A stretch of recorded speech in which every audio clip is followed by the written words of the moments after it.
Good day everyone, my name is Princess Januel Dehanyo and our subject for today's video is Introduction to Philosophy. We will be discussing about intersubjectivity. Now, the question is, how do we, as a human person, relate with others? The answer is quite simple. It is through our ability to engage in meaningful interactions with other people, our surroundings, and everything around us. This is rooted in our capacity for self-awareness and transcendence. We have this term called interpersonal relations. These are made possible when the self becomes aware of the other, which includes everyone and everything outside of the self. Now, let's talk about intersubjectivity itself. How exactly do we define intersubjectivity? It is the mutual recognition of each other as persons, and it also carries the meaning of a unique relationship between distinct subjects. Intersubjectivity is the condition of a man, a subject among other men who are also subjects. It also refers to the shared awareness and understanding among persons. In this slide, we have seeming and dialogue. Let's first start with seeming. It occurs when an individual presents himself or herself in a certain way when dealing with others. In here, persons take on roles or act out characters when dealing with certain people or when in certain situations. Next is dialogue.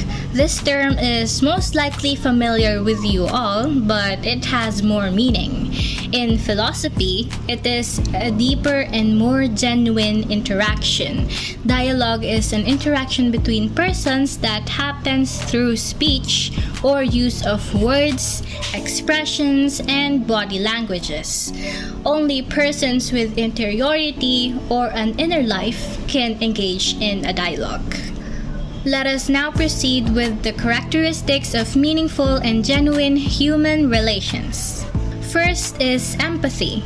It is the ability to share emotions and is an important aspect of intersubjectivity. This emotion is driven by a person's awareness that the other is a person with thoughts and feelings. Empathy enables us to experience another person's emotions. For instance, someone who is deeply listening to someone else venting out about their personal problem and immediately knowing how to respond properly and comfort them. Second, availability is the willingness of a person to be present and be at the disposal of another. An example of this can be someone's inclusiveness in the conversation and their willingness to get involved with someone else about their personal problem. Then we have ethics of care. It is an ethical theory that emphasizes the moral dimension of relationships and interactions. This moral perspective encourages individuals to help each other, most especially the vulnerable. It can be being initiative and asking about someone else's current state physically, emotionally, and mentally. Lastly, alienation. It is when a person views other people negatively and consider human actions as being influenced by selfish interests. Alienation is a pessimistic view and is often inauthentic or deceptive. Someone with this type of characteristic considers person as a mere object or a means to satisfy personal interests. Like a bully who treats a person with disability as an object of their amusement. Now, let me introduce to you none other than Martin Buber. He is a Jewish philosopher who had a great interest in the study of relating ourselves to others. Buber said that I, or yourself, can only be realized through recognition of others, and that the I cannot be aware of its uniqueness and existence without encountering the other. Now, let us tackle the several ways by which we relate to others, according to Buber. There are three types of relationships. First off, the I relationship. This is the relationship in which people make themselves the center of their world. Talking to other people do not interest them, and if they do talk to others, it is the I who will be the center of the conversation. They don't really listen to what others are sharing. Then we have the I-it relationship. In this type of relationship, there are people who treat the other people into the status of an object, or in other words, an it. For instance, in the medical field, when practitioners look at their patients as objects of an investigation or experiment, or how oppressive employers treat their workers like machines or robots who are immune to physical, verbal, psychological, and emotional abuse. This kind of relationship goes back to what I mentioned earlier, which is alienation. It arises when a person ceases to view the other person as a distinct or authentic person and merely considers the other person as a mere object or a means to satisfy personal interests. Last is the I-thou relationship. In this kind of human relations, genuine sharing of one another takes place. The I treats the person as a thou or a you, or as another person who is different from the I. This other person is one who has a different set of interests, visions, beliefs, values, and characteristics.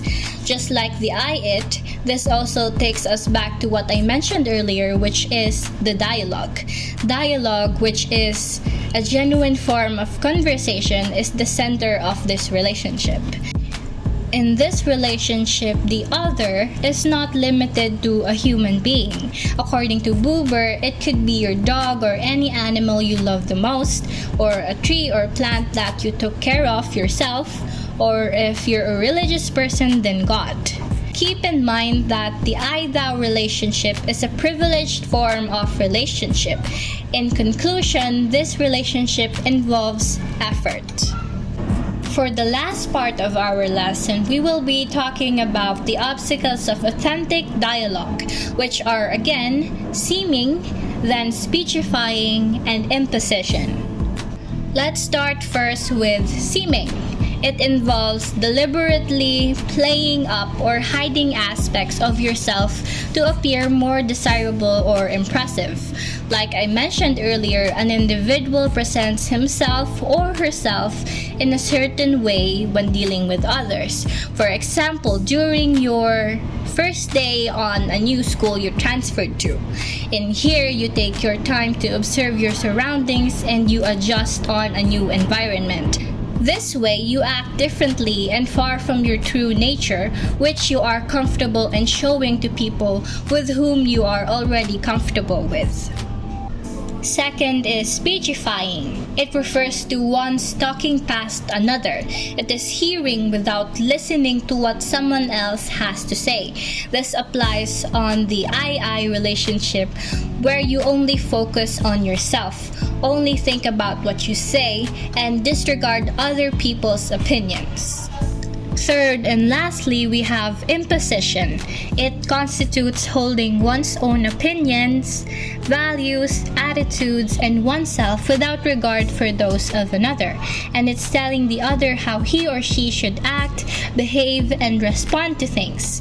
This is quite similar to speechifying, except in here, you straight out tell someone to shut up.